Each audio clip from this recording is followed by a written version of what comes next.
Hello बच्चों, मैं सुनीता पांडे शुक्ला।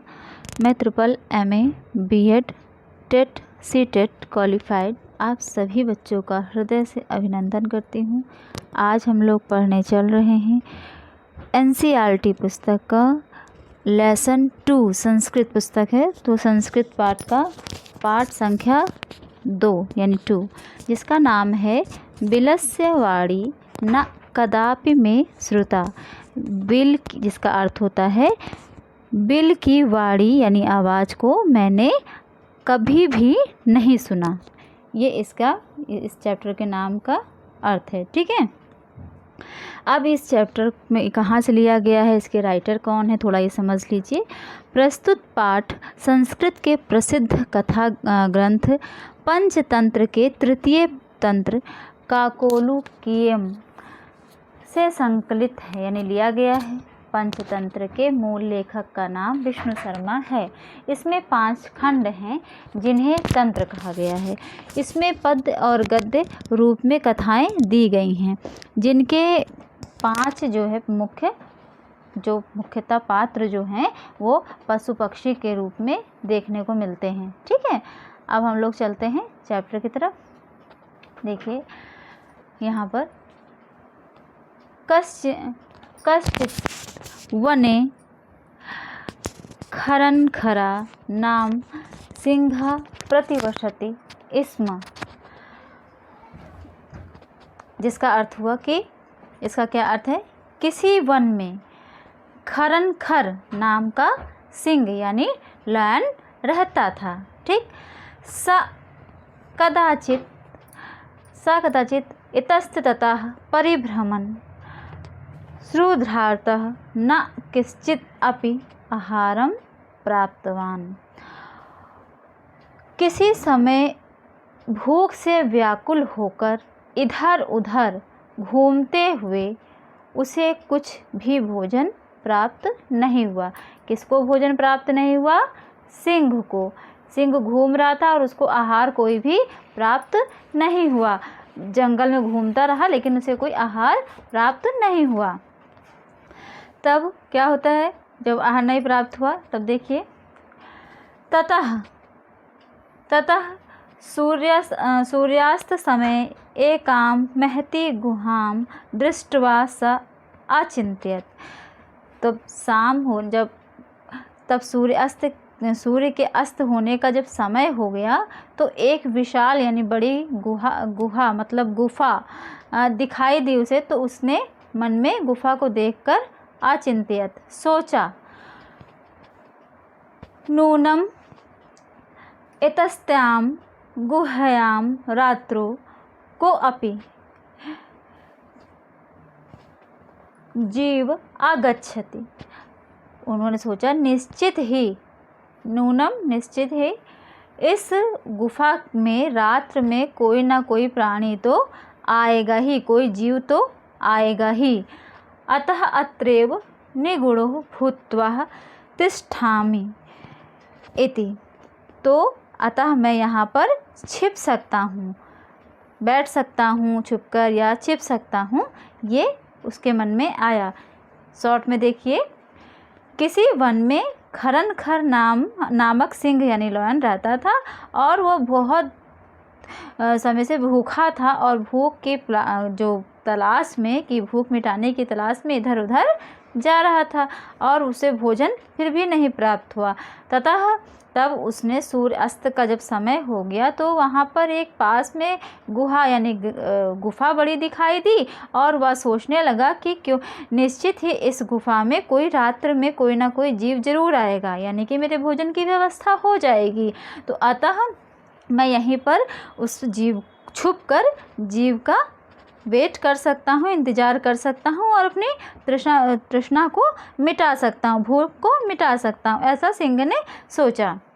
अब देखिए उसके आगे नेक्स्ट लाइन में, एकस्मिन् अंतरे गुहायां स्वामी दधिपुच्छ नामक शृंगाला समअगच्छत्।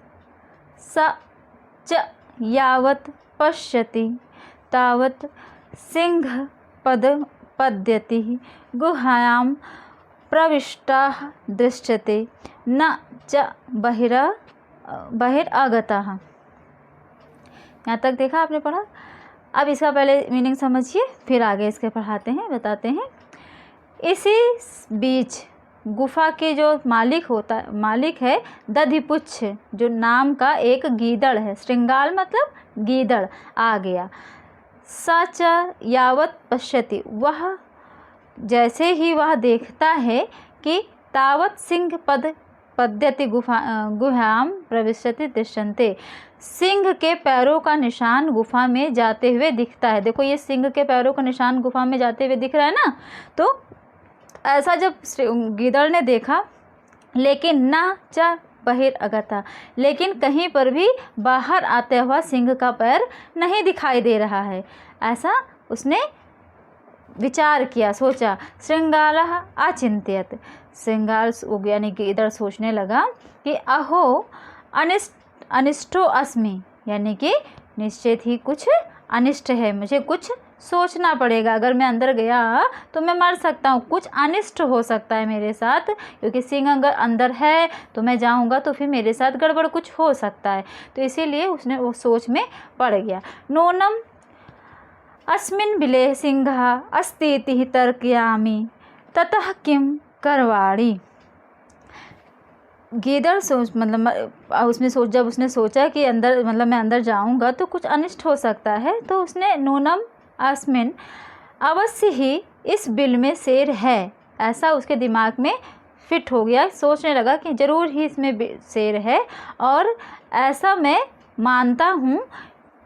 ततम किम करणाम, मतलब मुझे क्या करूं, ऐसा कुछ सोचने लगा वो कि ये तो पक्का हो गया है कि इसके अंदर पैर के जाता हुआ निशान है, आता हुआ नहीं है, तो इसके अंदर शेर पक्का हुआ है। लेकिन अब इसके लिए मैं क्या करूं, कैसे श्योर हो कि ये अंदर ही है। ठीक है, तो देखिए, एवं विनिश्चित दूरस्य स्वरवं क्रतुर आरम्भ्य भोभिल किं न स्मरन्सि यन्मया त्वया सह समयः कृतो अस्ति तत् यदा अहं ब्रह्मात् प्रत्यगमिष्यामि तदा त्वं माम् आकारयिष्यसि, यदि त्वं मां न आह्वसि तर्हि अहं द्वितीयं बिलं यास्यामि इति। अब इसका मीनिंग पहले समझो बेटा, क्या है इसका अर्थ, क्या कहना चाह रहे हैं। दूरस्थ, तो इसका तो समझ में आ गया, दूर खड़ा होकर। ठीक है, आरंभ किया जाता है, उसको आरंभ, बाहर मतलब बाहर से। ठीक है, अब इसको देखो, ऐसा विचार कर दूर खड़े होकर वह आवाज़ करना शुरू करता है। कौन शुरू करता है? गीदड़ आवाज़ दे रहा है ना, यहाँ से शुरू करता है। भो बिल, यानी कि हे बिल, या फिर अरे बिल, अरे बिल, क्या तुम्हें याद नहीं है कि मैंने तुम्हारे साथ प्रतिज्ञा की है कि जब तक तुम मुझे अंदर आने को नहीं कहोगे तब तक मैं नहीं आऊँगा। देखो ध्यान से, हे अरे बिल, क्या तुम्हें याद नहीं है कि मैंने तुम्हारे साथ प्रतिज्ञा की है कि जब मैं बाहर से लौटूंगा तब तुम मुझे बुलाओगी, यानी कि जब तक तुम मुझे नहीं बुलाओगे तब तक मैं अंदर नहीं आऊँगा।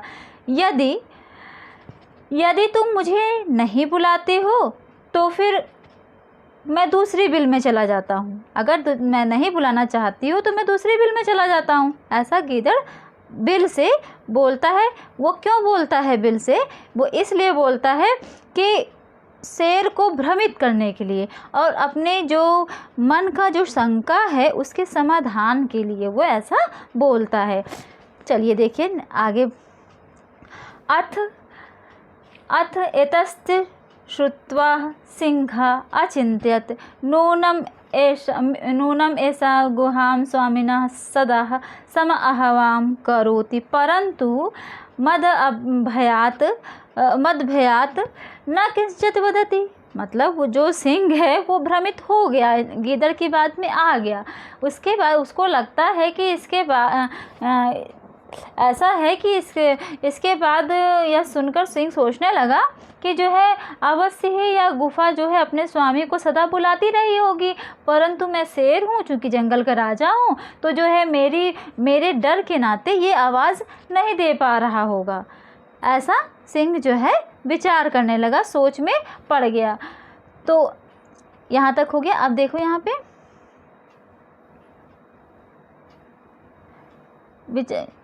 पे देखिए अथवा सानिध्य वधम उच्यते, यानी कि अथवा यह उचित ही कहा गया है। ये शेर सोच रहा है, क्या उचित कहा गया है?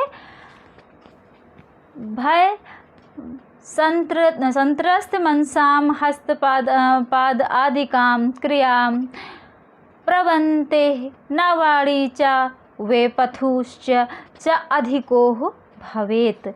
यानी भय से डरे हुए मन वाले लोगों का हाथ पैर काम करना बंद कर देता, यानी घबरा जाते हैं और वाणी भी उनकी नहीं निकलती है, इसीलिए ऐसा होगा। यानी वो सोच रहा है कि मेरे भय के कारण जो ये गुफा है इसकी जो हाथ पैर काम करना बंद कर दिया है और वाणी भी इसकी नहीं निकल पा रही है सही ढंग से, और तथा ये कंपन अधिक होता है। जिसको डर लगता है तो वो कांपता है ना, जैसे कोई जिसको डर लगा था तो कांपता है और हाथ पैर भी मतलब नहीं ढंग से कार्य करते हैं और वाणी भी लड़खड़ाती है। तो वैसे ही इसको लग रहा है कि सिंह को कि ये गुफा भी ऐसी मेरे डर से घबरा रही है। अब इसमें देखिए नेक्स्ट लाइन में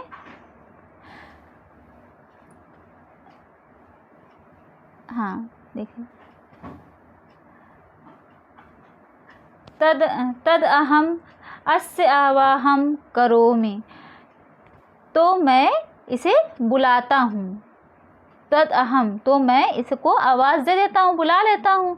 एवं सह बिले प्रविश्य में भोजनम भविष्यति, जब वो अंदर आ जाएगा, बिल में घुस जाएगा तो मेरा भोजन बन जाएगा। ऐसा उसने शेर ने सोचा कि मैं उसको आवाज़ दे देता हूँ और जब वो अंदर आ जाएगा तो मेरा भोजन बन जाएगा। ठीक है। और जो है फिर देखिए इत्थम विचार्य सिंह सहसा श्रृंगारस्य आहनम अकरोत् सिंहस्य उच्चगर्जन प्रतिध्वनिना सा गुहां उच्चैः श्रृंगारम आहयत अनेन अन्ये अपि पशवः भयभीता अभवन्। इसका देखिए बेटा ध्यान से, जब ये सोचने लगे भोजन बन जाएगा, इस प्रकार जो है सिंह विचार करके गर्जन करने लगा, यानी कि ऊंचे आवाज़ में गीदड़ से मतलब बुलाने लगा कि अंदर आने के लिए बोलने लगा। तो सिंह की ऊंची गर्जना से जो है, जब सिंह तेज आवाज़ में जब बोलता है तो उससे जो है गीदड़ के साथ साथ अनेक पशु पक्षी भी भयभीत हो जाते हैं और सब दूर पलायन कर जाते हैं, सब लोग दूर भाग जाते हैं। क्योंकि जब शेर की आवाज़ गर्जना से गुफा से निकलती है तो गुफा के आसपास तो गीदड़ तो था ही, उसके अलावा जो पशु पक्षी और भी थे वो सब भी दूर भाग जाते हैं। इसमें देख ये इमम पठत, तो ये श्लोक को पढ़ने लगा। क्या पढ़ने लगा? अनागतम यह कुरुते स शोभते स सोच्यते यो न करोत्यान आगत वने अत्र संस्थस्थ समागता जरा बिलस्य वाणी न कदापि में श्रुता। तब जो गीदड़ जो है ये श्लोक बोलकर सिंह को कहने लगा कि जो व्यक्ति न आए हुए दुख का आभास करता है, वो यानी कि जो दुख आने वाला है ऐसे जब आभास हो जाता है उसी समय सतर्क हो जाता है, ऐसा व्यक्ति दुख को झेलने से पहले ही उसका समाधान निकाल लेता है, लेकिन जो दुख को आता देख कर भी अनदेखा करता है वो दुख में फंस जाता है। देखो, और ये पहले तो 2 लाइन का ये मीनिंग है। देखिए, इसको फिर से बता रहे हैं।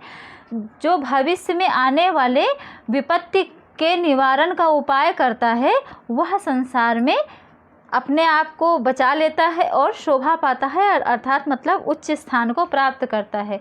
जो आने वाले कल के आपदा से बचाव का उपाय नहीं करता है वह हमेशा दुखी रहता है। यहाँ फिर उसके बाद अत्र वने अत्र, यहाँ वन में मेरा बुढ़ापा हो गया है, आ चुका है, परंतु आज तक मैंने कभी बिल की आवाज़ नहीं सुनी। ऐसा गीदड़ ने इस श्लोक के माध्यम से सिंह से कहा। क्या सिंह से कहा, फिर से एक बार समझ लो। ये सिंह से कहा कि जो आने वाली विपत्ति का आभास हो जाने पर उसका उपाय नहीं कर लेता है तो वो दुख में पड़ जाता है, और जो उपाय कर लेता है वह संसार में, समाज में अपना एक उचित स्थान बनाता है। जैसे उसी तरह से जैसे कि आज तक मैं वन में इतने दिनों से रह रहा हूँ, बूढ़ा हो चला हूँ, लेकिन आज तक मैंने कभी गुफाओं की आवाज़ नहीं सुनी है। ऐसा कह के उसको चेतावनी देता है और वो दूर आगे की तरफ चला जाता है, भाग जाता है। अब इसमें देखिए यहाँ पे कि पाठ जो लेसन का जो यहाँ पे आपका एक पदेन जो है यहाँ पर उसका आपको क्वेश्चन आंसर लिखना था, तो मैंने इसमें आपका क्वेश्चन भी लिख दिया है और आंसर भी लिख दिया है। देखो, पूरा एक पदेन का है, पूरा क्वेश्चन भी है और आंसर भी है। क ख ग घ अंगा, ठीक है। फिर उसके बाद पूर्ण पदेन का भी है, क ख ग घ अंगा। फिर यहाँ पे रेखांकित जो इसमें दिया हुआ है, तो इसमें मैंने पुस्तक में ही इसको लिख दिया है कि जहाँ पे ये जो आउटलाइन है इसके बदले में आपको पहले ये लाइन उतारोगे, यानी पूरी लाइन उतार लोगे, फिर नीचे वाली लाइन में जहाँ पे आउटलाइन थी वहाँ उसकी जगह पे ये लिख दोगे और पूरी लाइन ये उतार लोगे, ठीक है। आउटलाइन की जगह पे ये जो हमने रेड से लिखे हैं इसको लिखोगे और उसके बाद आगे ये सब कॉपी करते चले जाओगे। इस तरह से रेखांकित वाला कर लेना।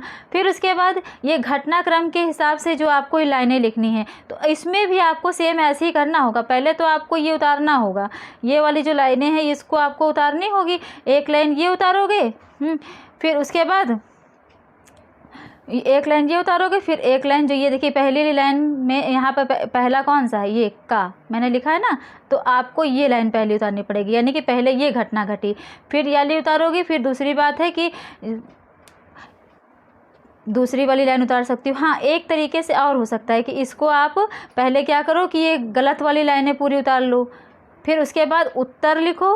उत्तर लिखने के बाद फिर ये जो हमने सीक्वेंस लिखे हैं इसके अकॉर्डिंग आप उतार लीजिए, इसके हिसाब से आप लाइन उतार लीजिए कि पहले का, फिर ख, ग, घ, ऐसे ऐसे करके सही लाइन क्रम के हिसाब से लाइन कॉपी कर लीजिए। अब इसके बाद देखिए यथा निर्देश वाला जो है, इसमें इसको कुछ नहीं करना है, आपको बस ये लिखना है, उसके आगे ये जो मैंने रेड से लिखा है इसे लिख लेना है। इसी तरह से यहाँ पर भी है। यहाँ पर देखिए एक पैराग्राफ है, पैराग्राफ में आपको इसको फिल करना है, मैंने फिल कर दिया है, इसमें कुछ आपको एक्स्ट्रा नहीं करना है। अब एक चीज़ यहाँ देख लो, ये केवल समझना है, सुनना है, इसमें कुछ करना नहीं ना। योग्यता विस्तार, इसमें क्या है, कुछ भी अलग से नहीं करना है।